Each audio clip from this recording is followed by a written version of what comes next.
to ask you real quick about offense at TD Ameritrade. You were here in 2013, and when you were here, that was kind of before the ball changed, and it was a little bit tough to get offense going there, but still not easy today to get the ball out of the park. And with all these home runs being hit, I was just wondering if the offensive mindset has to change a little bit when you play out here.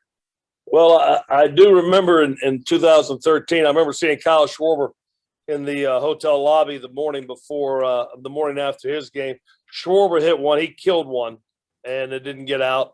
And I remember jumping out of the dugout in the against UCLA. Trey Turner hit one that he put his hand up in the air. I jumped out of the dugout, which I never do, and that ball didn't get out, and so we lost to UCLA. So I remember it's tough to get the ball out of there, but I don't think you can't change who you are this time of year. You have to be a team that's versatile, that can score different ways, and I think that's what we have. We have team speed. We can bunt. We can drive the ball out of the ballpark, but it's about singles and hitting gaps as much as anything. I don't think you can change your offense, but you do hope your offense has some versatility to it. Thank you. Go ahead, Aaron. Hey, Elliott, Aaron Beard with the AP also. When you looking back a little bit, when you guys started 1-8 in conference play, what was the biggest one or two things that maybe weren't coming together then that have come together now that have kind of helped you guys make this drive through the last half of the schedule? I just say one is health. You know what I'm saying? Even though we've had a lot of injuries on the pitching side, that only one of those guys has come back for us, and he missed 2/3 of the season. But I think Jose Torres started the first month of the season with an oblique strain. We lost Austin Murr and Johnny Butler for a couple weeks, and I think it's basically getting our lineup in the lineup every day, and then sticking to it. I mean, when you start out 1-8, you got to have a lot of character and a lot of will to win and a lot of commitment in that locker room to start out that way and be where we are now. So I think you got to give a lot of credit to getting healthy and a lot of credit to the players in that locker room.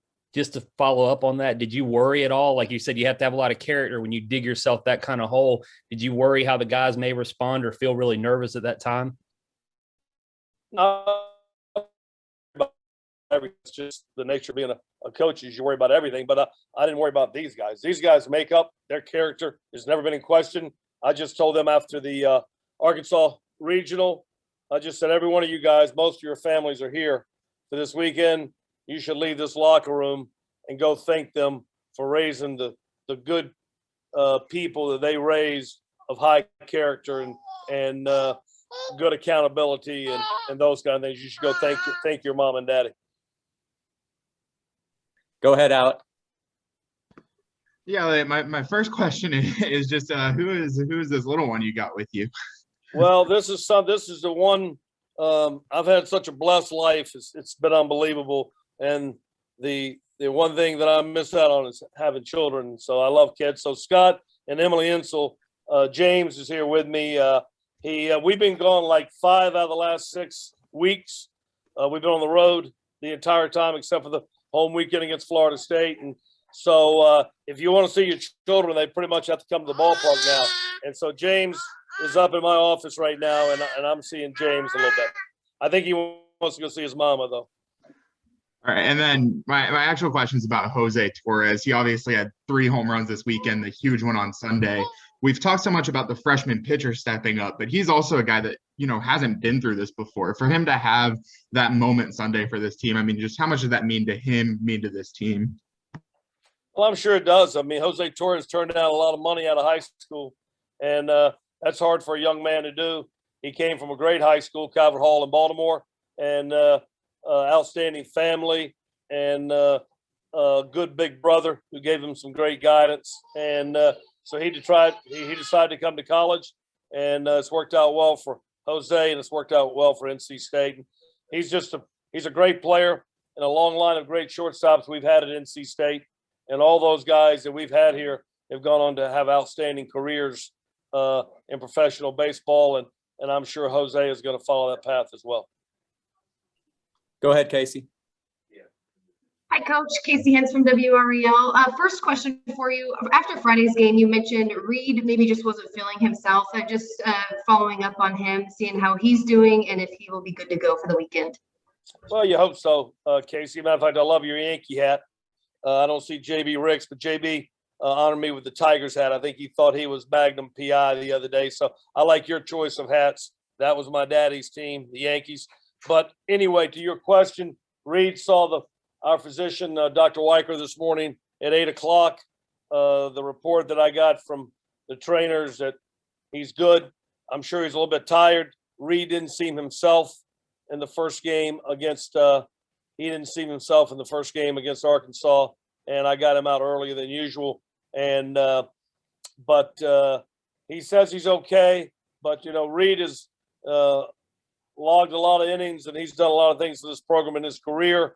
But he checked out good with Dr. Weicker this morning, so that's good news. And we'll just make the decision on when to start him. Maybe he just needs a little rest. And if you don't mind to follow up, just we've talked so much about your freshman pitchers down the stretch, big timely hittings, but your defense, number one in the ACC and tops in the NCAA when it comes to fielding percentage. Just if you could speak on, how the attention to detail there has helped. Well, all coaches will tell you in any sport you win with defense when it comes down to it. So for baseball, it's pitching and defense that you win, because on a given day, if you got good pitching and defense, they're going to be there more often than offense is. Hitting the baseball is such a hard act to do, and it kind of goes in not streaks, but there's ups and downs of hitting. So, but our defense has been consistent all year, and our 5 pitchers that have logged the bulk of our innings this year have been amazing. And it's so that's what's I don't know what percentages are, and percentages don't mean a lot to me. I was told we're fielding like 983, which is the highest percentage I think any team of ours has ever fielded, and it's an amazing percentage. It's hard to believe that you can field 983 not on AstroTurf. And but more than that, for me, it's some defensive plays that we've made throughout the year that are is what's gotten us to this point. We play very sound defense. We're smart, and but this time of the year, as we tell our team every day, there are 8 great teams left in this, and they're here for a reason. They're all playing well at the right time, and so the little things matter even more so now than at any time in the season. And so you're going to have to play extremely well to advance out there in Omaha. Thank you. Go ahead, Schnittiger. Elliott, obviously, you've talked about before that you guys have a little bit of a thin pitching staff in terms of depth. How well do you think that the scheduling format in Omaha with the days off sets up for a team like you guys, where you can maybe get guys like Chris Villeman and Evan Justice a little extra rest in between games? Certainly. I told our guys when we left the ACC tournament, they just went through the most grueling tournament they'll have to go through, 12 great teams in a week, less than a week span. And then when you go to the regionals, you got 4 great teams in a weekend span. And then obviously last weekend was 2 out of 3. So this is separated a little bit. We play Saturday, we play Monday.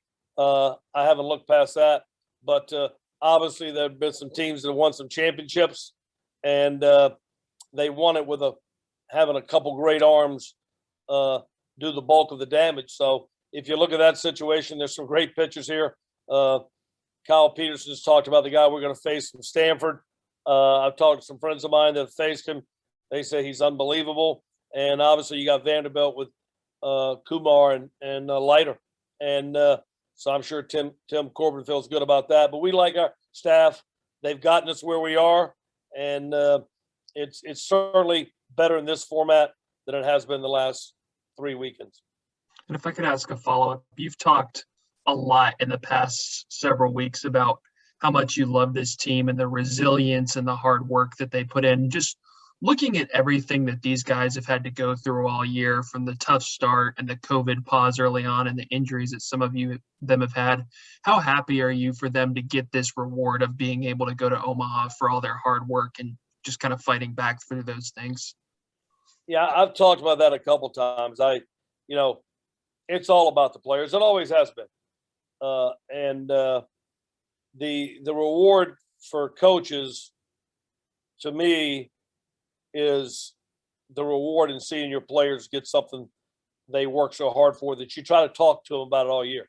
You talk to them about hard work, accountability, sacrifice, all those things leads to what's going to be the greatest experience in their collegiate life. And that's going to Omaha, which I've had a lot of great teams, and a lot of teams fell short.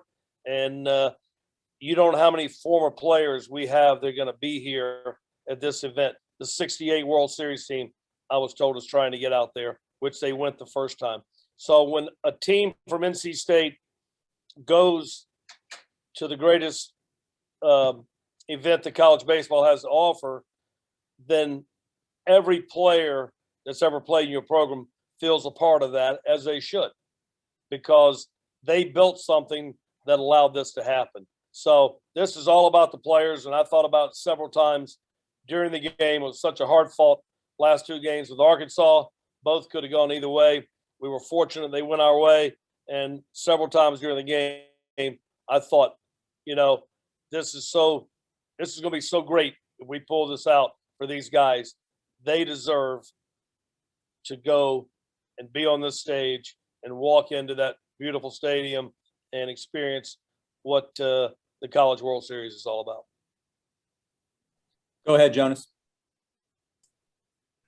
Coach, I wish I would have known we were bringing babies to the Zoom. I would have brought mine to the first part of the Zoom. You know I love your little girl. I told you she's a pretty little girl. You should have. I didn't plan that, but it happened. And by the way, Jonas, thank you. I don't take the paper, but somebody threw it on my doorstep this morning, and I didn't understand what was going on, why they would do it. And I opened it, and you wrote a very nice article, as I see my man back there, who has gone the last two trips. Rob, thank you. I've told you that, what you've done to get to those last two places we went. But I want to thank you for the article you wrote. I read it, and I took it by to show my mama. I'm sure she will enjoy reading it. So I just want to thank you. I appreciate that, Coach. My question was, you talk about the College World Series as the greatest experience in college baseball. Having gone there in 2013 and realizing how hard it is to get back. Is there anything about this trip that you kind of want to soak in and kind of take advantage of for you to have those memories, because you know how hard it is to get back there and having gone there before and know how long it took to get back? Is there anything about this trip you want to make sure you kind of take it more in once you go out there this time? Well, no, actually, for me, it's not going to be much different. I told the players, the first group we took out there, we really thought we had a chance to win the national championship. We beat Carolina in the first game. We come back, and we had a base running mistake in the seventh inning. A fluke ball hit a fluke brick, and he came back, and they threw us out of the plate by an eyelash, and we lose that game 2-1. And UCLA goes on to win the national championship. So then Trey Turner had that ball that I thought was hit out of the ballpark. So did he, and we lost that game. So I told them it's hard not to get caught up the first time you go out there of all the aura and all the magical festivities. And unfortunately, a lot of those festivities are going to be cut short this year because of COVID. We visited some children's hospitals. We did some things, community service, which I thought our players did a great job with and really enjoyed. And it's rewarding not only for the people that you're going to see, it was rewarding for the players. So, and you had an opening ceremony the night before it opens, which was very, very magical. And I think all that's going to be cut short because of COVID. But there's still going to be a certain part of being out there and eye-opening things that they're going to look around and see. And but I also told them, as much as our team focused on winning that national championship, you need to go out there and make sure you get through with all that stuff. And when you come there to play ball, because these are games now that any mistake you make or any opportunity that you don't take advantage of is going to be magnified or be lost, and you may not get that opportunity again. So you got to take advantage of everything just to have a chance to advance in this field. And our last question will come from Rob McLam. So, Elliott, how much – I know you mentioned a little bit about Stanford's pitcher. How much Pac-12 baseball do you get a chance normally to watch during the season? And what do you know about the Cardinal? And then I guess also about Arizona. Well, I was out in New Mexico State for 8 years, and we were independent when I got there, and we joined the Big West Conference, and so it was made up of mostly schools out Cal State, Fulton, Long Beach State. I spent a lot of time out in California recruiting junior college players, and so I have a lot of friends from out there, and know quite a bit about the Pac-12 and the greatness of that league. And I've just been told this might be as good an offensive team that the University of Arizona has ever had, and they've always been good. Matter of fact, my first game as a head coach was against Coach Jerry Kendall, who was one of the great coaches of all time, and they were number one in the country. That was my first game ever to coach as a head coach, and I know how awesome Arizona was at the time, and I think they're back to where they were. And then I've heard Stanford, this as great as Stanford has been through the years, as great as they've always been with Mark Marquis, this is a Stanford team that is very offensive. And this pitcher we're going to face, a lot of people have just raved about how good he is. He's been doing it for a while, so he's a veteran, and we're going to have our hands full right off the bat. How much do you remember about that first game you coached against Arizona? Did you win? No. We I think we got beat 10-4, and but I remember Trevor Hoffman was at shortstop. Kevin Long, the hitting coach for the Yankees, was in center field. The pitcher was a great pitcher. The pitcher for the Orioles, I'm drawing a blank right now, had the long hair. What was his name? Lord, he was unbelievable. Pitched in the big leagues forever, and JT Snow, and all I could think of is I need to go back to the East Coast. But, Thank you. They were unbelievable. Thank you, sir.